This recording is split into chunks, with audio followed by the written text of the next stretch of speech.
भारत पाकिस्तान युद्ध में पाकिस्तान को हथियार और ड्रोन देकर लड़ाई में घी डालने वाला टर्की अपने देश में शांति बनाने के लिए विद्रोही गुटों से समझौता कर रहा है। इंडिपेंडेंट तर्कसी की एक रिपोर्ट ने टर्की और कुर्दिस्तान वर्कर्स पार्टी यानी पीकेके के बीच एक अघोषित समझौते की बात कही है। कुर्दिस्तान वर्कर्स पार्टी दशकों से अपने अस्तित्व, अपनी पहचान को बचाने के लिए एर्दोगन की सेना से संघर्ष कर रही है। टर्की ने पीकेके संघर्ष को बलपूर्वक कुचलना चाहा, जिसमें नाकामयाब होने के बाद अब समझौता कर रहा है। मिडिल ईस्ट आई की खबर की माने तो कुर्दिस्तान वर्कर्स पार्टी कुछ दिनों में ये ऐलान कर सकती है कि उसने टर्की के खिलाफ अपने सशस्त्र संघर्ष को खत्म करने का फैसला किया है और खुद को भंग कर देगी।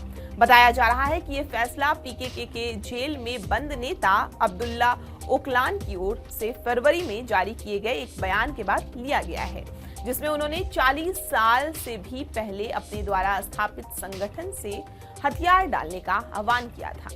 शुक्रवार को पीकेके ने कहा कि उसने 5 से 7 मई तक एक कांग्रेस आयोजित की और ओकलान के आह्वान पर चर्चा की।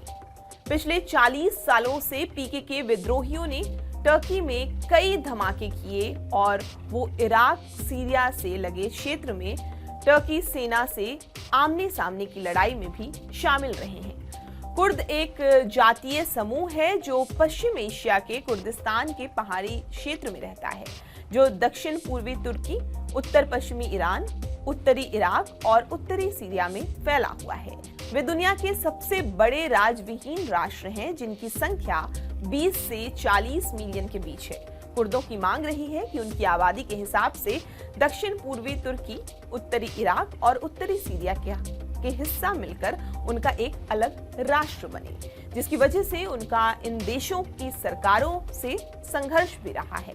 आपको ये पूरी जानकारी कैसी लगी हमें कमेंट करके जरूर बताएं और देश दुनिया की तमाम खबरों के लिए आप हमारे साथ बने रहें और देखते रहें TV9 डिजिटल।